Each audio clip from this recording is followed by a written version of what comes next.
सुनिए जी, सर्दियाँ शुरू हो गई हैं और इस बार तो सर्दी के साथ साथ बारिश भी हो रही है। घर की छत का तो आप जानते ही हैं ना, पानी आता है।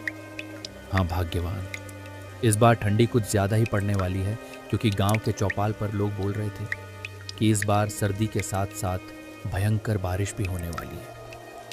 अजी, ऐसा हुआ तो हमारा क्या होगा? छत के साथ साथ घर की खिड़कियां भी टूटी हुई हैं।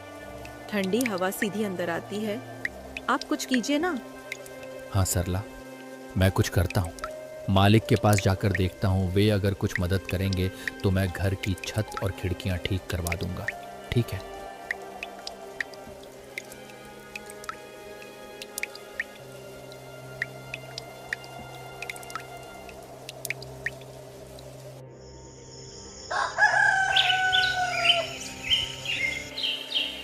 अगली सुबह लखन मालिक के घर की तरफ चल देता है। लखन का मालिक, जो स्वभाव से बहुत ही कठोर और निर्दयी था, अलाव के पास खड़ा अपने नौकरों पर चिल्ला रहा था। लखन अपने मालिक के पास जाता है और उनसे कहता है, मालिक, ठंडी का मौसम आ चुका है। कल तो हल्की हल्की बूंदाबांदी भी हो रही थी और मेरे घर की छत और खिड़कियां टूटी हैं, जिससे कि घर में पानी और हवा आती है। और अगर मैंने जल्दी से उसे ठीक नहीं करवाया तो ठंडी में हम लोगों को बहुत दिक्कत हो जाएगी। मैं और मेरी पत्नी तो किसी तरह दिन काट लेंगे, लेकिन मेरी एक छोटी सी बेटी है, वह इतनी ठंडी में उस टूटे फूटे घर में नहीं रह पाएगी।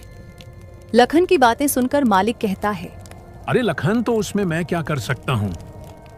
मालिक, आप मुझे थोड़े बहुत पैसे उधार दे देते तो मैं अपने झोपड़े की मरम्मत करवा लेता और मैं दिन रात मजदूरी करके आपका उधार चुका दूंगा। अरे तने अभी तो इतना काम भी ना करया जो मैं तने उधार दे सकूं। अभी मेरे पास पैसे कोन्या। सर्दी की वजह स्यूं सारा धंधा चौपट हो रहा है। और सुन मेरी बात, काल से काम पर मत आइए। मने तेरे बर्गे मजदूर की जरूरत कोन्या। अरे मालिक, मैं तो मदद की उम्मीद से आपके पास आया था, लेकिन आप तो उल्टा मुझसे मेरा ही रोजगार छीन रहे हो। ऐसा मत करो मालिक, मत करो। मैं कहाँ जाऊंगा? लखन के इतनी मिन्नतें करने के बाद भी उसका मालिक मणिराम उसकी एक नहीं सुनता है और बेचारा लखन वहां से दुखी मन से वापस चला आता है। लखन दिन भर जगह जगह काम ढूंढता है, लेकिन उसे कहीं भी काम नहीं मिला। सुबह से रात हो गई। सरला को बोलकर आया था कि छत का इंतजाम कर दूंगा, पर यहाँ तो नौकरी भी चली गई। घर ठीक होना तो छोड़ो, खाने तक का इंतजाम नहीं कर पाया। लखन चाय की एक दुकान के आगे बैठा यह सब सोच ही रहा था कि तभी आसमान में काले बादल छा जाते हैं और जोर जोर से बिजली कड़कने लगती है। हे भगवान, लगता है बारिश होने वाली है। मुझे तुरंत घर पहुंचना होगा, वरना सरला अकेले कैसे संभालेगी। लखन जल्दी जल्दी अपने घर की तरफ दौड़ता है। वह कुछ दूर चला ही था कि तभी जोर जोर से बारिश शुरू हो जाती है।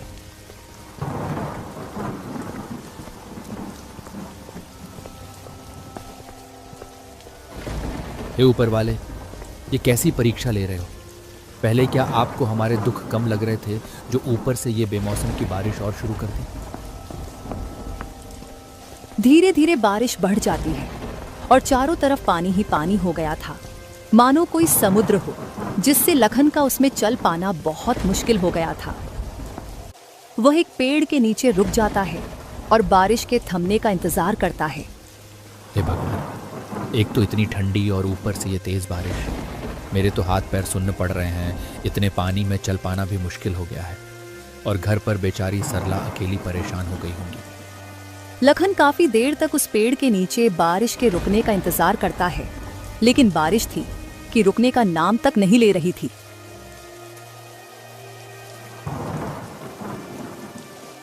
चल लखन, इस बारिश का कोई भरोसा नहीं, ये रुके या ना भी रुके। इतना कहकर लखन उस तेज बारिश में घर के लिए चल पड़ता है। जहां तक लखन की नजर जा रही थी, सब और पानी ही पानी था। छोटी छोटी झोपड़ियां तो पानी में ढहकर बह गई थी। यह देखकर लखन को अपने घर की चिंता होने लगती है। बेचारा लखन जैसे तैसे करके अपने घर तो पहुंच जाता है, लेकिन जो वह देखता है उसके होश उड़ जाते हैं, क्योंकि घर में पानी भरा हुआ था और आधी आधी दीवार तक पानी पहुंच गया था। सरला तुम ठीक हो ना? मुन्नी ठीक है ना? हाँ, हम दोनों ठीक है।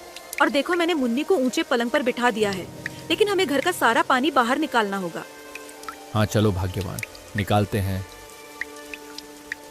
वे दोनों बाल्टी भर भर कर घर से पानी निकालने लगते हैं, लेकिन वे जितना पानी निकाल रहे थे उतनी ही देर में उससे भी दुगुना पानी घर में भर रहा था।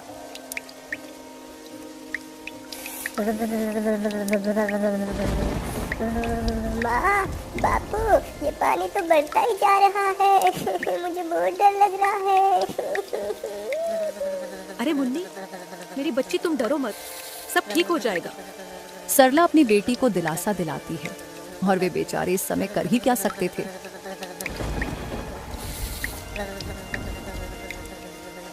रात के आखिरी पहर बारिश रुकती है। वे जैसे तैसे करके उस रात को बिताते हैं।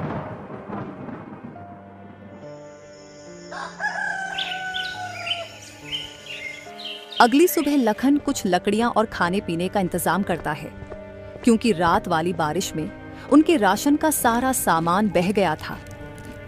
उन लकड़ियों से लखन अलाव जलाता है तो उन्हें ठंड से थोड़ी बहुत राहत मिलती है। ये बारिश का सिलसिला यूं ही कुछ दिन तक जारी रहता है। रोज रोज सरला और लखन को घर का पानी निकालना पड़ता।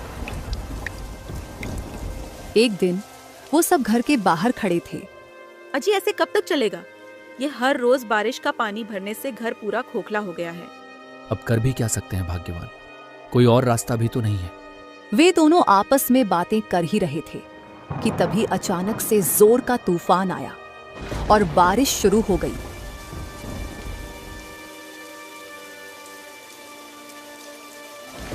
देखते ही देखते लखन का सारा घर बारिश में पूरी तरह ढह गया। हे भगवान, ये क्या हो गया? हमारी आखिरी उम्मीद भी खत्म हो गई, हमारा घर ही टूट गया। अजी, शुक्र मनाओ कि घर ही टूटा है। मुन्नी और हम दोनों बाहर ही हैं।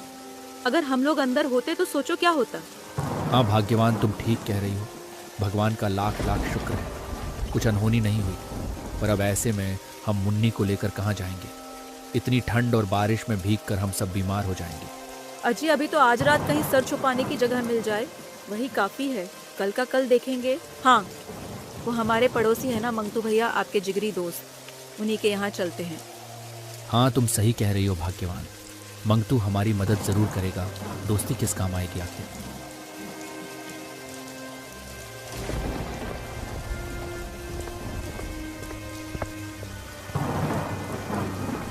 वो दोनों अपनी बेटी को लेकर मंगतू के घर के तरफ उस तेज बारिश में चलते हैं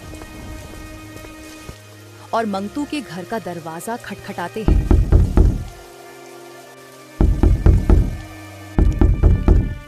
अरे भाई, इतनी तेज बारिश में इतनी रात को कौन दरवाजा बजा रहा है?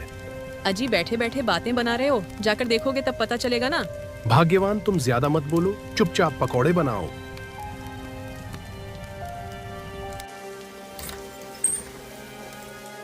अरे लखन, तू पूरे परिवार के साथ इस समय यहाँ? सब ठीक तो है ना? अरे कुछ ठीक नहीं है मंगतू भाई, तेज बरसात की वजह से हमारा घर ढह गया है। सड़क पर आ गए हैं हम लोग। बीबी बच्चों को लेकर कहाँ जाता, इसलिए यहाँ आ गया। आज की रात क्या हम तेरे घर में रुक सकते? देख भाई लखन, दोस्ती यारी अपनी जगह ठीक है, मैं तुझे रख भी लूं, पर तेरी भाभी कभी नहीं मानेगी। और वैसे पूरा परिवार एक साथ माफ करना भाई, मैं नहीं रख सकता। तू कैसी बात कर रहा है मंगतू? मैंने भी हमेशा तेरे अच्छे बुरे वक्त में तेरा साथ दिया है, और आज जब मुझ पर मुसीबत आई तो तू मुंह फेर रहा है। ऐसा मत कर मेरे भाई, एक ही रात की तो बात है, मेरी बच्ची बीमार हो जाएगी। सब समझता हूँ लखन, पर मैं नहीं रख सकता। अभी तुम कोई और जगह तलाश कर लो। लखन कुछ और बोल पाता, उससे पहले ही मंगतू ने उसके मुंह पे दरवाजा बंद कर दिया। ये लो जी, पकोड़े खाओ। कौन था दरवाजे पर? अरे भाग्यवान, वो लखन और उसका पूरा परिवार था।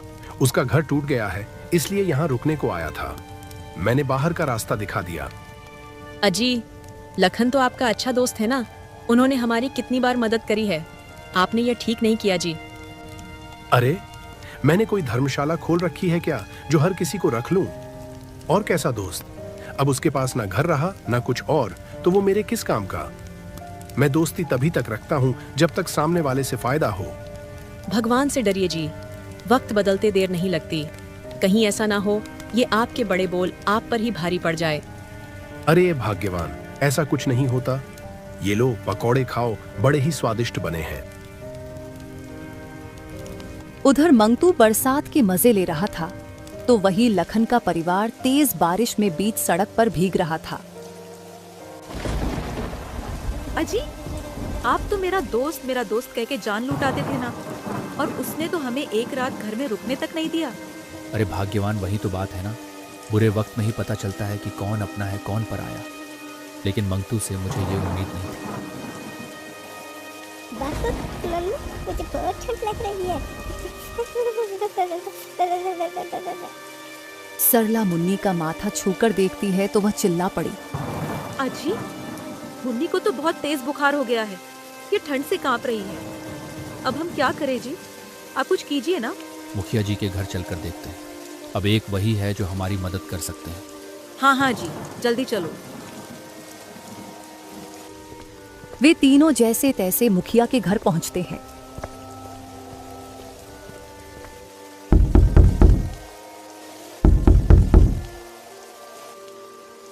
हाँ भाई, लखनऊआ बोल का हुआ? कैसे नाना हुआ? इतनी रात में काहे कुंडी बजावत है? मुखिया जी, वो बारिश से मेरा पूरा घर टूट गया। मैं बेघर हो गया हूँ, मेरी मदद करो। आज रात अपने घर में ठहरने दो। क्यों भाई, मैंने तुम लोगों का ठेका ले रखा है क्या? पता नहीं तुम लोग कहां से चले आते हो मुंह उठाकर। मुखिया जी, आप गांव के करता धरता है। अगर बुरे समय में आप ही हमारी मदद नहीं करेंगे तो और कौन करेगा भला? अरे मुखिया हूं तो क्या हुआ? मेरी हवेली कोई धर्मशाला थोड़ी है। अब तू यहाँ से चुपचाप जा रहा है या नौकरों से धक्के मार के निकल आऊं? मुखिया ने उनकी एक भी नहीं सुनी और उन्हें धक्के मारकर हवेली से निकलवा दिया। रात भर वो कभी किसी रिश्तेदार का तो कभी दोस्त के घर का दरवाजा खटखटाते रहे, पर किसी ने भी उनकी मदद नहीं की। थक हार कर वे बेचारे एक पेड़ के नीचे बैठ जाते हैं। आज दिखा दिया लोगों ने, कोई किसी का अपना नहीं होता। आप हिम्मत मत हारिए जी, ऊपर वाला सब देख रहा है। वह हमारी जरूर मदद करेगा। एक दिन हमारे भी जरूर दिन बदलेंगे, और जिन्होंने आज हमें आंखें दिखाई है ना, भगवान उनकी आंखें एक दिन जरूर झुकाएंगे। वे रात भर ऐसे ही बारिश में भीगते भीगते अपनी किस्मत को रोते रहे।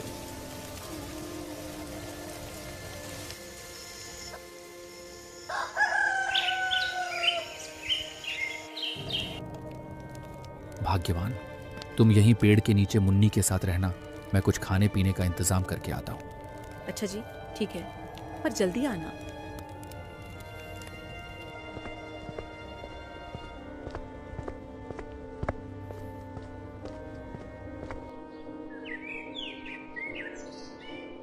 शाम होने से पहले लखन अलाव जलाने के लिए लकड़ी, खाने पीने का सामान और मुन्नी की दवाई का इंतजाम करके आ जाता है। अब बारिश भी नहीं थी तो वह लोग आराम से उस पेड़ के नीचे ही रहने लगे।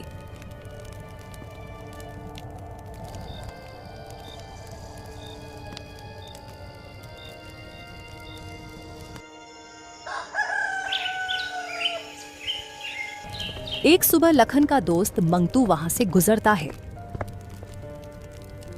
अरे भाई लखन, तेरे इतने बुरे दिन आ गए जो इतनी ठंडी में ऐसे पेड़ के नीचे रहना पड़ रहा है। थू थू थू, मुझे देखकर बड़ा अफसोस हुआ। बस मंगतू भाई, वक्त वक्त की बात है। आज तुम्हारा समय है, तुम हम पर हंस लो। कभी ऊपर वाला हमारा भी समय लाएगा। अरे सड़क पर आ गए हो फिर भी इतना घमंड? ऐसा क्या हाथ लग गया तुम्हारे? चलो कोई ना, तुम ऐसे में ही खुश रहो। मंगतू उनका मजाक बनाकर चला जाता है, जिससे लखन और सरला की आंखों में आंसू आ जाते हैं। भाग्यवान, तुम इसकी बात को दिल पर मत लेना। चलो ठीक है, तुम खुद का और मुन्नी का ख्याल रखना। मैं कोई काम देख कर आता हूँ। लखन काम की तलाश में वहां से चल पड़ता है। और वह गांव में बहुत जगह काम के बारे में पता करता है, लेकिन उसे कोई काम नहीं मिला। सरला और मुन्नी मेरा इंतजार कर रहे होंगे, मुझे जल्द ही वापस लौटना चाहिए।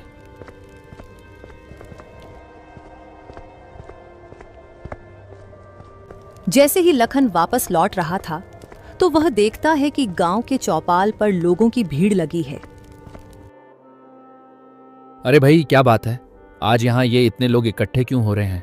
भाई वो बीकानेर वाले अमीर सेठ माणक चंद है ना, वो गरीबों को ठंड में खाना और कंबल बांट रहे हैं। जाओ जाओ, तुम भी ले लो।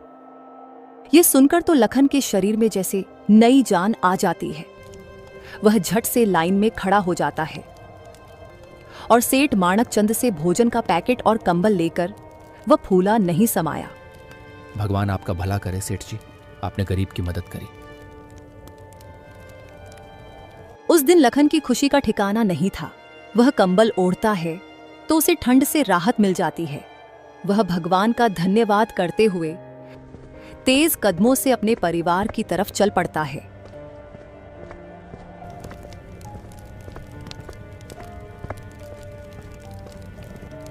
अजी, आ गए आप? और ये नया कंबल कहाँ से ले आए आज?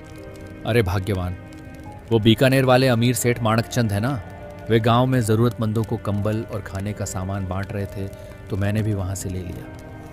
बापू सही किया आपने, अब आपको भी ठंड नहीं लगेगी। हाँ जी, मुन्नी बिल्कुल सही कह रही है। आपको इस ठंडी में इस कंबल से कुछ तो राहत मिलेगी। लखन और सरला आपस में यह सब बातें कर ही रहे थे कि तभी उनके पास एक बूढ़ा आदमी आता है। अरे बेटा, मैं 2 दिन से भूखा हूँ, मैंने कुछ नहीं खाया है, कुछ खाने को मिलेगा? हाँ हाँ, क्यों नहीं बाबा, आओ बैठो। लखन को जो सेठ से थोड़ा बहुत खाना मिला था, वह अपनी और अपने परिवार की परवाह किए बिना उस बूढ़े आदमी को दे देता है। बेटा, तुम्हारा बहुत बहुत शुक्रिया जो तुमने इस सर्दी में इस गरीब को खाना दिया, वरना आजकल ऐसा कोई नहीं करता। लेकिन बेटा, मुझे ये बताओ, तुम सभी इतनी ठंडी में यहाँ सड़क किनारे क्या कर रहे हो? लखन उस बूढ़े आदमी को अपने साथ जो जो हुआ वो सारी बातें बताता है। अरे बेटा, तुम्हारे साथ तो बहुत बुरा हुआ, माफ करना। मैंने तो तुम्हारा सारा खाना भी खा लिया, अब इतनी ठंडी में तुम लोग क्या खाओगे? अरे बाबा जी, कोई बात नहीं, मदद करना तो हमारा कर्तव्य है। अरे बेटा, मैंने आज तक तुम जैसा निस्वार्थी आदमी नहीं देखा। तुमने अपनी और अपने परिवार की परवाह किए बिना मुझे भोजन दिया। मेरे पास तुमको देने के लिए ज्यादा कुछ तो नहीं है।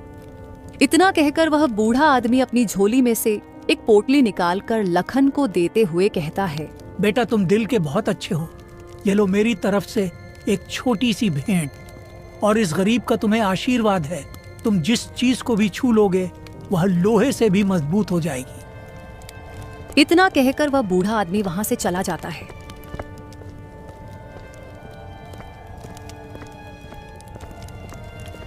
क्या लगता है भाग्यवान, क्या हो सकता है इस पोटली में? अजी, वो बूढ़े बाबा तो बहुत ही गरीब लग रहे थे देखने में।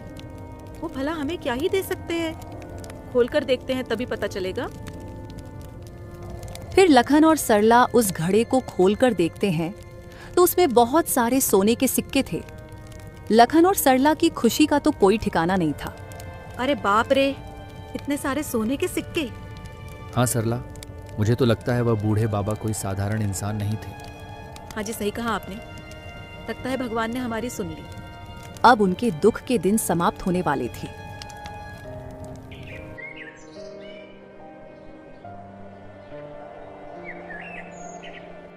लखन उन सोने के सिक्कों को बेचकर उनसे एक बहुत अच्छा घर बना लेता है। अब उसके पास ठंड और बारिश से बचने के लिए एक अच्छा घर था और वह खुद का एक छोटा सा कारोबार शुरू करता है, जिससे गांव के कुछ गरीबों को रोजगार भी मिल जाता है।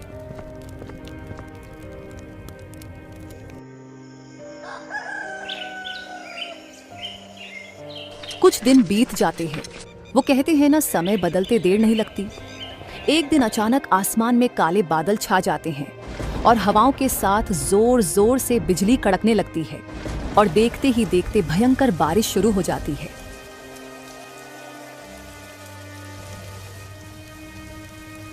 भगवान का लाख लाख शुक्र है जो अब हमारे पास इस बारिश से बचने के लिए छत है। वे तीनों आज बहुत खुश थे। वहीं दूसरी ओर गांव में हाहाकार मच गया था। चारों ओर बस पानी ही पानी नजर आ रहा था। सबके घर बारिश से टूटकर पानी में बह गए थे। सेठ मणिराम, जिसका घर गांव में सबसे मजबूत था, वह भी इस बारिश में धराशायी हो गया था। मेरी तो इतनी मजबूत हवेली थी, वो भी ढह गई। हे भगवान, यह कैसा कहर है। तभी वहां एक दौड़ता हुआ आदमी आया और बोला, अरे सब लोग लखन के घर चलो रे, अब केवल उसका ही घर बचा है। जल्दी चलो, नहीं तो हम सब लोग यहाँ डूबकर मर जाएंगे। चलो चलो। सब लोग इकट्ठा होकर लखन के घर पहुंचते हैं। वे सब लोग देखकर हैरान हो जाते हैं क्योंकि गांव के सबसे मजबूत से मजबूत घर भी टूट चुके थे, लेकिन लखन का घर अभी भी इस भयंकर बारिश और बाढ़ में सीना ताने ज्यों का त्यों खड़ा था। लखन उन सभी को अपने घर में शरण देता है। वे सब आज बहुत शर्मिंदा थे क्योंकि उनमें से किसी ने भी लखन के बुरे वक्त में उसका साथ नहीं दिया था। मुझे माफ कर दो लखन भाई, मैंने बुरे वक्त में तुम्हारी मदद नहीं करी। माफ कर दो मुझे, माफ कर दो। सब लोग लखन से माफी मांगते हैं। उन्होंने लखन के साथ बहुत गलत किया था, फिर भी वह सबको माफ कर देता है क्योंकि वह बहुत नेक दिल इंसान था। कोई बात नहीं, मैंने आप सभी को माफ किया, लेकिन कभी भी किसी गरीब और असहाय के साथ ऐसा गलत नहीं करना चाहिए क्योंकि ऊपर वाला सब देखता है।